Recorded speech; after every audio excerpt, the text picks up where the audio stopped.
Hey everyone, Andrew here, and I'm going to do something a smidge different today. We are getting close to the Christmas holiday season, and I was considering doing a Fighting the Hate again, because I did that last year with the Grinch musical, but I honestly really didn't want to do that. I considered it, I was flipping through in my brain of trying to figure out which ones that are considered bad that I actually really like, and the reality is the majority of it is the opposite. There's a whole bunch of Christmas films that everyone loves, and I can't stand to watch them, and I don't want to get into that because I know it's a lot of that is nostalgia and what you grew up with and what you connect to. And I was thinking about Christmas, and I remember what my mom does for Christmas. So my mom has been for the last few years doing this thing where every Christmas she will record every single new Hallmark film that's coming out for Christmas. And every year that balloons to an even bigger number. Like last year it was like every two every weekend. This year it's ballooned up to one every Friday, Saturday, Sunday on two channels. So you're getting even more. Like she's watching so many. It's like, oh man. But she will watch them and she'll send me ones that she thinks are really good or sometimes some that are not. But and I've seen a whole bunch of them. And I've seen some of the very good and I've also seen some of the absolutely terrible ones. And I have a appreciation for the Hallmark made for TV style movie. And I remember one Christmas we had my aunt over, and she was like, "Oh, throw on a Christmas movie while we're working on Christmas dinner." And I'm like, "Okay." So I'm flipping through, and I'm like seeing, "Oh, we have this Hallmark Christmas movie that I think is really, really good." And I started it, and 5 minutes in, she's like, "Is this a Hallmark movie? Turn that off now." And I'm like, "But this is a good one." And she's like, "No." And I've always kind of been annoyed at that. And my aunt is a good person, but she gets a little stubborn in some of her opinions. And I don't judge my aunt for doing that. I get it. Like, there's a really easy reason to not like the Hallmark Christmas films. The reality is I know she hasn't seen any of them. She just automatically turns it off because it's a made-for-TV Hallmark film. And I don't think that's necessarily fair. Because there's a lot of effort and a lot of work that goes into making Hallmark films, even though they are a low budget and not as, polished as theatrical films. There's still heart and energy and life put into it. And I wanted to do a list talking about some of the ones that I think are exceptional, some of the ones I think that stand out as being very interesting or very good or have some stuff about it that I really like. And I can tell you right now, if you are like my aunt or you're one of the people who hates Hallmark films or just doesn't want anything to do with that, this list isn't going to change your mind. It's like, because nothing's going to change your mind. You already decided these aren't good, and that's fine. This list is more for people like me who have seen some and really like some and like to hear someone talk about them or discuss different types of ones. But it's also for people that haven't really gotten into Hallmark films, but have an interest in it or would like to know what to see and would just like a list of some good ones to start with. And that's kind of what this is going to be. It's just me going to be talking about a couple of the Hallmark films that I like and I recommend. I'm going to go over the titles, the basic a little bit of the plot, and my thoughts on it overall.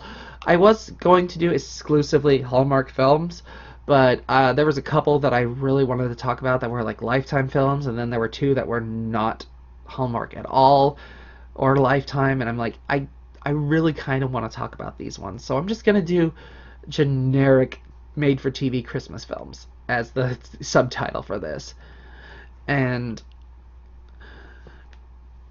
yeah, so I'm going to talk about probably the most well-known and beloved of kind of this. Like, this is one I expect you've all at least heard of if you haven't watched multiple times.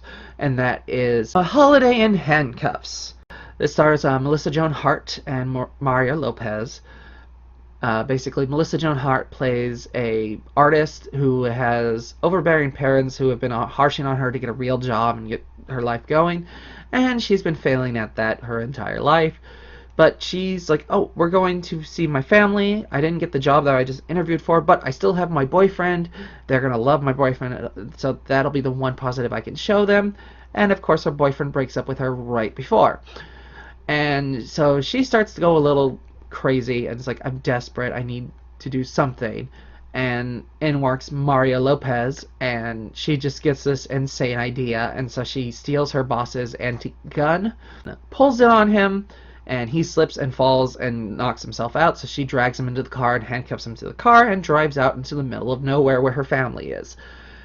And convinces her family that, oh yeah, my boyfriend has been playing this joke that I kidnapped him. So he's really awkward with it. Don't bring it up. Just play along, you know? And so that's the excuse for, like, no one believing him when he's like, you need to call the cops. She kidnapped me. And, yeah. So this plot is not great. It's kind of stupid. It's a lot of fun. It's a really enjoyable, kooky, fun film. And I really do love it. It's Melissa Joan Hart and Mario Lopez at their most charming. Like, they just bounce off each other so well and have such good energy and such good chemistry. I like the supporting cast in this. Like, the entire family is kooky and fun. I like the fact that the parents are so overbearing that they're all three of the kids have something they are keeping secret that they don't want their parents to find out. And then you find out that the parents are just overbearing on each other as well, and they're all like screwing each other up because they're trying so hard to be perfect. It's easily like just a really fun, good Christmas film that I've watched so many times. Like, there was a point I was watching this every year for like 10 years of my life. Like, I watched it so much, and I own it now, and I'm like, I don't need to watch it because it plays in my brain. I can close my eyes and see the whole film. But yeah, no, this is definitely a good one. Melissa Joan Hart and Mario Lopez have both done a lot of other Christmas films. They even did another Christmas film together where they were both running a rival toy shops, and then they had to team up together to take out an evil toy shop. That one is nowhere near as good. It's like the chemistry is not as snappy as it was in this. So, like, this is definitely the best of their stuff, and I would recommend it if you haven't seen it. It is well worth a watch. I want to talk now about one of my absolute favorite ones. Like, just, this one is one that I honestly feel like I need to watch every year. It is just hits my heart so well, and that is Love at the Christmas Table. Which I have a really hard time calling that because in my brain it is Love Under the Christmas Table because that's how the two main characters met. But it is Love at the Christmas Table. This is a Lifetime film. It stars Dustin McGillen, who is most known for 90210 and Schitt's Creek, and Danica McKellar, who is best known as Wendy from the Wonder Years. The 1980s ones, not the newer one that... no. I don't know why they bothered with that, but yeah. This was like the first thing I'd seen her in like a long time. And she still has the acting chops and the look, and just really good. So Love at the Christmas Table is basically... these two families are running a furniture shop together, making houses and furniture and things of that nature. And they decide one year that they're going to do a Christmas party every year at a friend's house, which is known as the Christmas house, because she has made her house into be 100% Christmas 365 days out of the year. So they get together every Christmas Eve and have a party for the employees and with each other. And this is how our two main characters meet as children underneath the table in this Christmas house. And then you get to see them, watch them grow up, and you see them how they started out as frenemies, and then they became friends, and then they started dating, and they broke up, and then they started dating other people, and then they started trying to get back together, and then you see the full range of their relationship, and it is just so well done and so heartfelt and so full of emotions that it hits very well. It's a lot like Now and Then or When Harry Met Sally, which, like, because you see the entire span of this relationship, you really connect to these characters and you really get to know them and, you know, support them and understand them. Like, I really, also one of the things that I really do love about this is the Christmas house itself and the person who lives in it and runs it, who is played by Leah Thompson, who is best known as the mom from Back to the Future, and, you know, the rock star who hooked up with Howard the Duck in Howard the Duck. Yeah, she basically plays a character that's very akin to Miss Havisham from Great Expectations. I know that because she flat out says she's basically that character. But Miss Havisham from Great Expectations is a character who uh, got stood up on her wedding day and has never been able to kind of get past it. So she's been stuck in her wedding day her entire life. Her house is still set up like it's for the wedding party. She walks around in a wedding dress.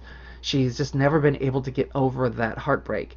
And the Leah Thompson character is somewhere the similar way. It wasn't necessarily she got left to the wedding, but the man that she truly deeply loved left her on Christmas, and so she's been using Christmas to fill that void and trying to hold on to that little bit of the man that she loved, even though he's gone and not with her anymore.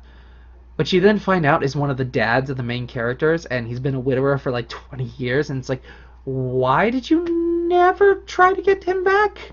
Like, I will say the one little flaw this film has for me is that they use the same, the two leads from their high school age to their adult age, but they start out as 30-year-old actors, so them playing high schoolers does not necessarily work. But that is a minor nitpick. Otherwise, this is one of my favorite Christmas films. This is one I want to watch every year. Like, I got to the point with Holiday Handcuffs, I don't have to watch it every year. This one, even if I don't need to, I want to, because I enjoy it so much. It's just so heartfelt and so full of emotions. I'd also recommend pretty much any of McKellar's other Christmas films. She does a lot, and she's exceptional in all of them. Even if the film itself isn't that good, she's amazing in it. Up next, we have a very merry mix-up. This one stars Alicia Witt. I best know her from The Librarians, where she was one of the main librarian girls. She's been an actress for like decades. Like, she started out in the original Dune as one of the little girls, and she's just been in everything since then. And basically, in this one, she plays a antique shop's owner that she inherited from her dad, and she's very interested in the histories of objects and the emotional elements behind them. And her boyfriend is a stockbroking business person who keeps trying to convince her to sell her shop because it'll make her a lot of money. So, of course, right away you know these two are not going to work out at all because they are so completely different in their mindsets. It'd be interesting to see one of these where they just actually figured it out and became a successful couple, but 99% of the time it just means that you're with the wrong person. Alicia and Will are heading to go and meet his parents for Christmas, but Will gets a big business opportunity, so he's like, oh no, you go on ahead and my family and I will go and deal with this and meet you on Christmas Eve. So she's in the airport and she ends up running into this guy who immediately is attracted to her and wants to get to know about her, and she's like, oh yeah, no, I'm engaged. I'm going to meet my future in-laws with my fiance Will. And he's like, oh, Bill, I know him. He's my brother. I didn't know he was dating anyone. And he's like, I didn't know he had a brother. So yeah, there's your mix-up right there. Like, of course, it's not the same people because he doesn't even say this is the same name. But yeah, it's one of those where it's like, it's a little like, you think be like, no, this doesn't make sense, but it kind of works. So they end up traveling together because they think they're going to be in-laws, and they get in a small car crash, but they end up fine, but they have to stay over at the parents' house, and they find out the history of the family and how, you know, the grandfather has this romantic story where he met the love of his life and she nearly got away, but he had a moment where he was just like knowing he had to get to her, and time just stopped, and he was able to run and get to her, and that allows for the Deus Ex Machina of an ending in this. But again, they set it up, so it's not necessarily as bad as it sounds. But this one has just got a really good charm to it, a really good heart to it. Like, Alicia Witt is just super good in this, and it's just really excellent storytelling and really excellent characters and just beautifully little romance mix-up thing. And it's like you get the liar reveal, but it's not necessarily a liar reveal type of thing. It's just, you know, misunderstanding. Just a little mix-up. Alicia Witt's also done a bunch of the Christmas films, and I would recommend a good chunk of them. I especially recommend Christmas at the Cartwrights. This is one where she plays a single mom who has a kid who's starting to not believe in Santa. And she's been struggling to find work, and she's applying at the mall, and she ends up falling into a job playing the Santa Claus at the mall. And so she has to put on the suit and put on fake padding and wear the beard and all that and pretend to be the Santa. And she keeps getting help from the elf, who's played by Wallace Shaw, who turns out to be the actual Santa and has been helping her along. And this one is just a really good, interesting, unique twist on that kind of story. Like, to have someone who's definitely female playing Santa is an interesting take on it, and one of the most unique of any Hallmark films I've come across. I will also say, if you're going through and watching any more of the Alicia Witts, there is one to not watch. Stay away from A Christmas List. This is one where, like, I saw this 6 years ago, and I'm still mad at it. Like, I still hate it because of the stuff it did. She grew up in the city with a mom who bought a fake pink Christmas tree, and Alicia Witt's character spent her entire life dreaming of, Snow White Christmas with real Christmas trees and this, that, and the other. So one year she decides that she's going to go to this place called Christmas and celebrate real Christmas and Christmas, ignoring and leaving her mom in the lurch, despite the fact that one of the main tenets of Christmas is, visiting family and spending time with your loved ones. She's like, nope, I'm going to this. And I don't have a big problem with this premise. I have a problem with the execution, because this is one of the very, very strong agenda movies that Hallmark occasionally does, where they are very hard pushing the traditional Christmas message. Like, this is a film where they flat out say, it's not Christmas if it doesn't have a real tree. It's not Christmas if it doesn't snow. It's not Christmas if you don't build a gingerbread house. And as someone who has built a gingerbread house exactly once, and had a Christmas where we didn't have a tree at all, we just strung garland up on the wall in the shape of a tree, I can say for certain that you don't need any of that stuff to celebrate Christmas. Like, I get that we need to keep the tradition going, and that's not something I have a problem with, because these traditions are somewhat important. We need to keep, like, the heart and the things about Christmas that are, relatively pure in Christmas, and not become about just giving gifts and just about getting things. Christmas is also a living thing that grows and changes with time, and just because Christmas to you has to have snow does not mean that Christmas isn't Christmas without snow. I watched one of these films where they were like, it's not Christmas if you don't have ice wine. Like, it is not about things, it is not about objects, it is not even about the gifts. It is about the feelings, it is about the message, it is about family, it's about love, it's about appreciating everything around you. Christmas is whatever Christmas is for you. And that is a message I would much more have appreciated than traditional Christmas. Here it is, I'm going to shove it down your throat. And I'm going to get off my soapbox right now, but yeah, no, like, that pissed me off so hard, and I hate this film for that reason. And it's not even that good of a film. It's skippable. Skip that one entirely. But I really do recommend A Merry Merry Mix-Up and Christmas at the Cartwrights. Moving on to something a bit more lighthearted, let's talk about the worst Christmas ever. Specifically, Grumpy Cat's worst Christmas ever. Now, this one is not a good film. I'm not going to try and pretend that this is a good film. It's a dumb film, but it's a lot of fun.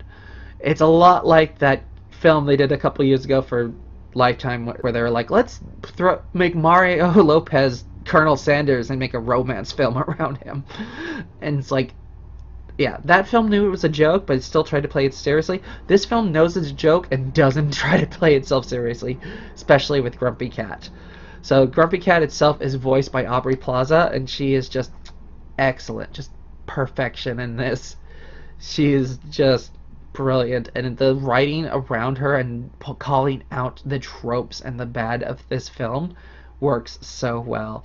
Like, there's a point where they are in a car and they're like going to crash through the front door windows, and it's like, oh, this could be really expensive, and they stop the car, get out, press the button, the doors slide open, get back in the car and drive through the open door, and it's like, oh, I guess we didn't have the budget for that.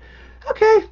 It's like they take time to make fun of themselves and point out the stupid stuff. It's like, oh yeah, the cat can't physically do any of these things that we need to do for the stunt, so let's just do a puppet. And Grumpy Cat will be like, just ignore the incredibly fake puppet.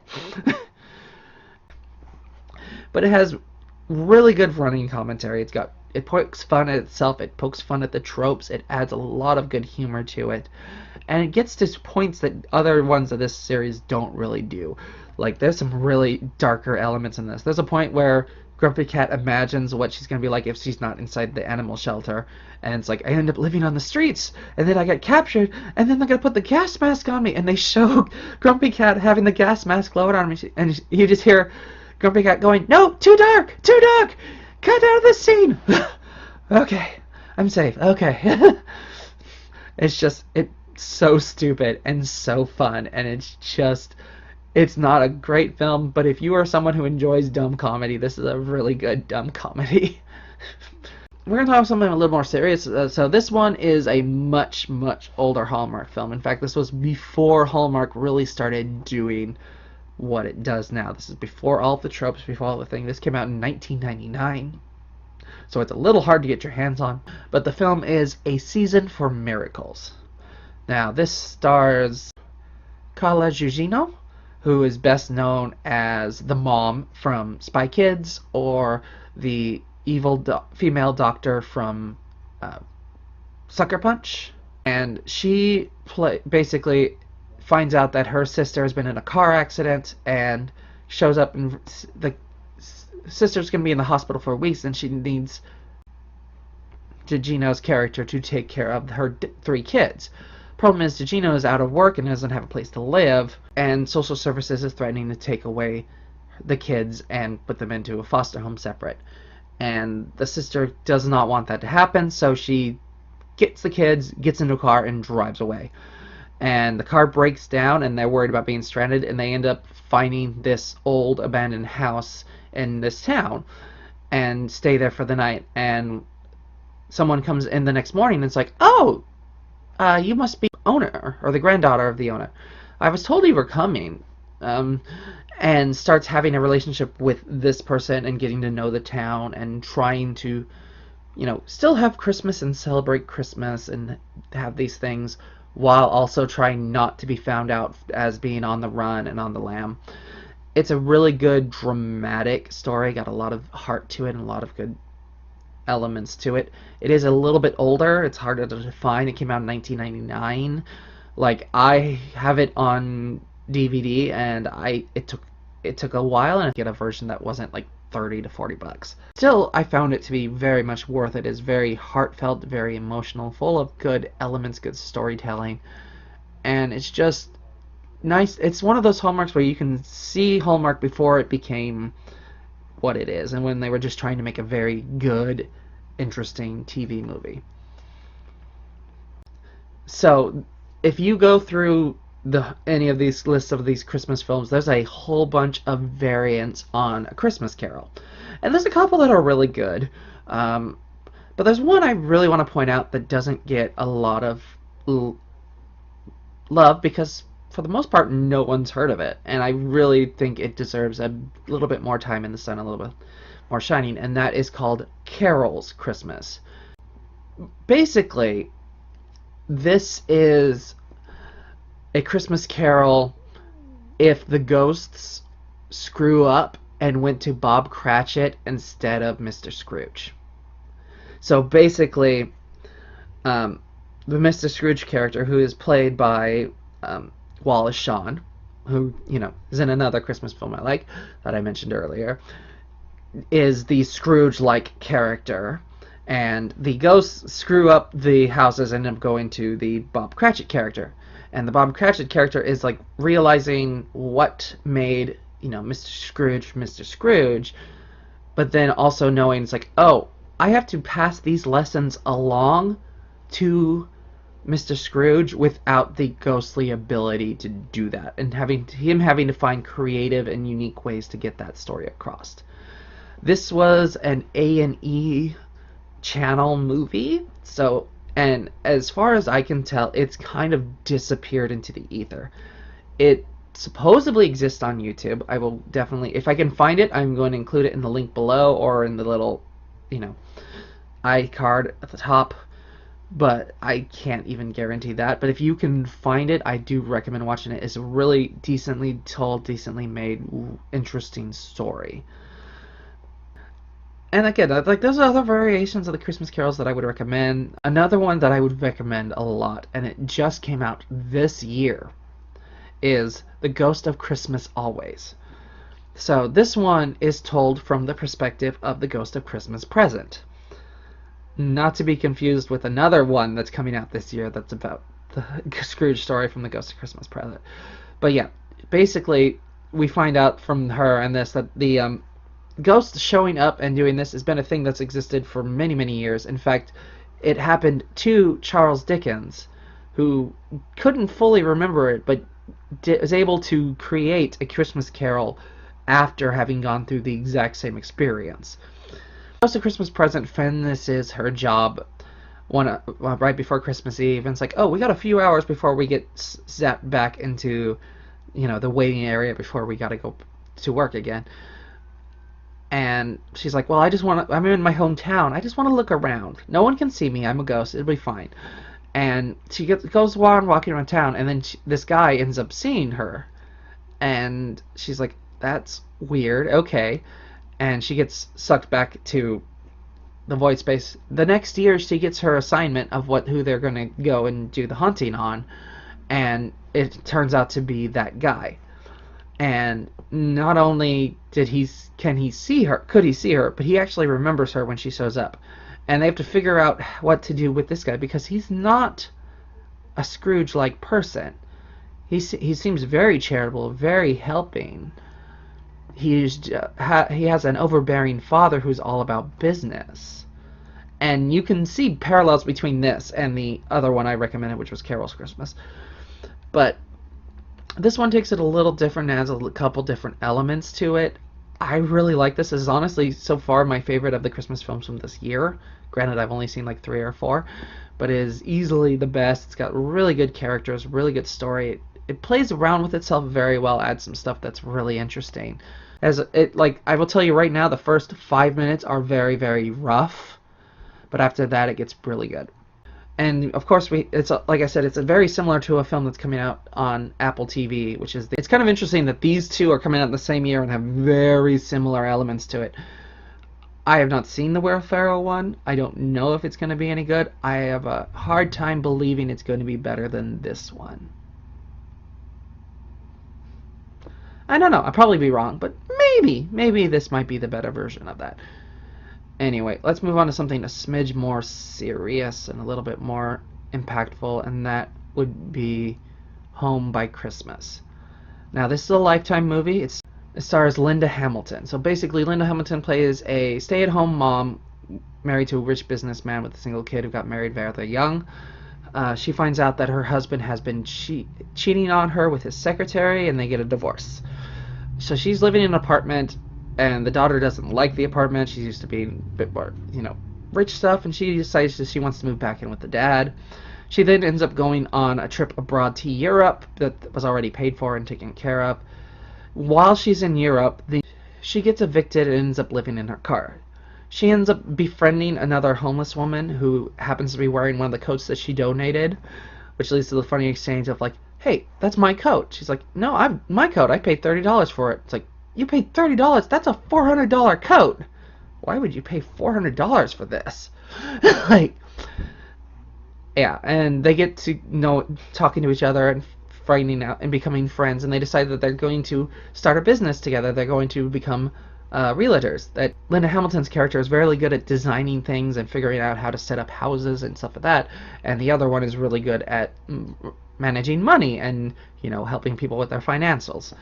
She gets a call from her daughter saying, oh yeah, I'm going to be home in time for Christmas, so I'm looking forward to having Christmas together with you.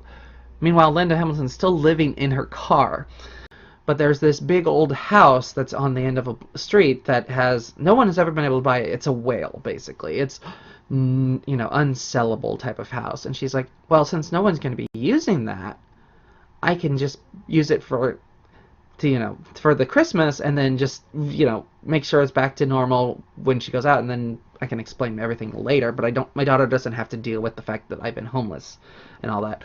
So she gets a friend of hers to help her furnish the house, and the friend has a son who has a deep crush on Linda Hamilton's character, and they get together really well.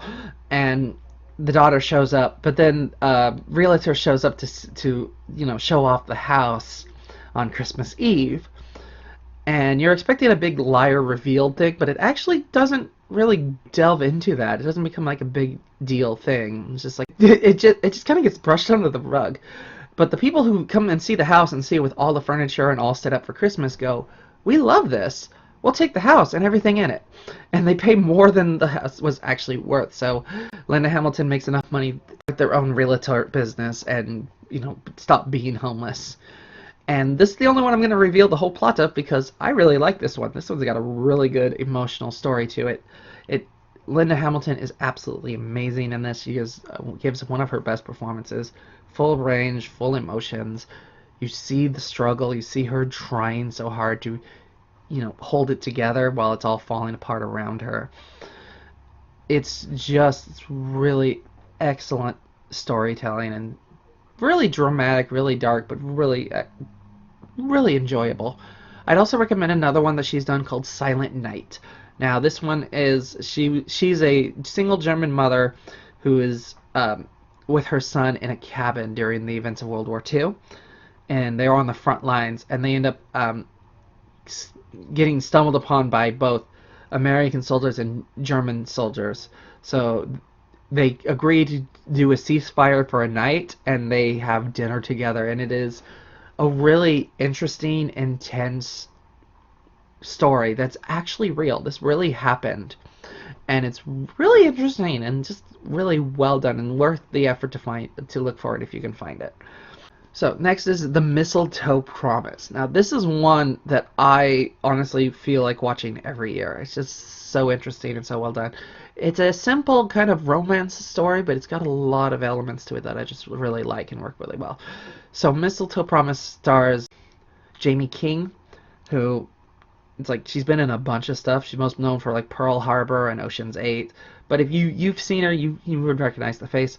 And Luke McFarlane, who is best known for Killjoys and Brothers and Sisters. He also just came out with a film this year that was theatrically released, which was called Bros, which was that gay romance film that I sadly didn't get to see, but honestly, it's probably fine. I don't know.